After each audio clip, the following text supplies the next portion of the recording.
It is a difficult time when the numbers increase, and it does take a lot of extra work to get through this. It has been a terrible year for accidents and gunshot injuries flooding the hospitals, which simply means that your staff is coming under greater stress. And then we have the issue of motor vehicle crashes. What is the plan should this worsen? You mean over this season? Yes. Okay. Well, the plan for each hospital, every hospital have their contingency plans in how it is that they deal with the increased number of cases that they see coming to the end of the year. And right now we are seeing those increasing numbers already. And it is usually, the hospitals are able to cope in terms of bringing on additional hours sometimes in terms of work. But the additional plans in terms of beds capacity, we don't have much demand usually to go beyond what we presently have. But fortunately, we would have increased the number of beds in some of our facilities, so we would be able to accommodate that. In terms of the staff, it is a time of year when the staff tend to come under a lot of pressure, especially in the operating theaters. We don't have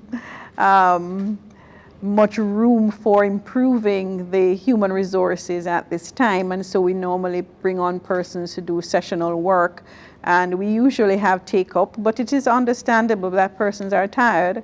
It is a difficult time when the numbers increase, and it does take a lot of extra work to get through this period. I know Dr. Abrams has an intervention he wants to make, but let's go a little bit beyond that.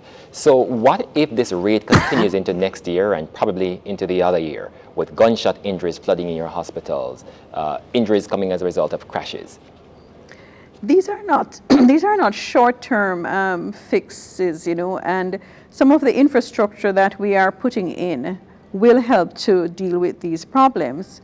So, for example, at St. Anne's Bay Regional Hospital, what is being planned in this project is an ICU that we're putting in, because we know that there is a demand, especially with the number of crashes that occur on the North Coast highways. And so we tend to usually get a lot of transfers in for head injuries into Kingston and St. Andrew.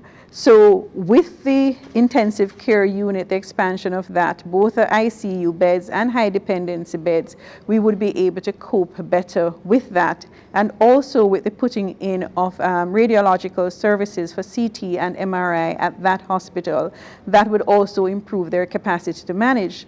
There is going to be an expansion also of their emergency department, in that we're taking out the outpatient department out of the present accident and emergency department, which would give them more space to be able to deal with the increased load of patients.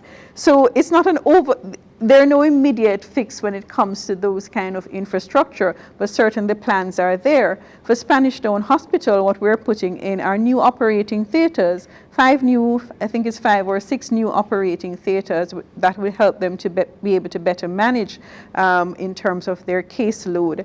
But then we're also putting in additional 100 beds there that would also assist with the surgical capacity, because these are supposed to be surgical beds, and we're putting in an ICU and HDU within that facility, expanding their radiological services to also include CT and MRI and their lab services as well. So that also will assist in the management of these problems.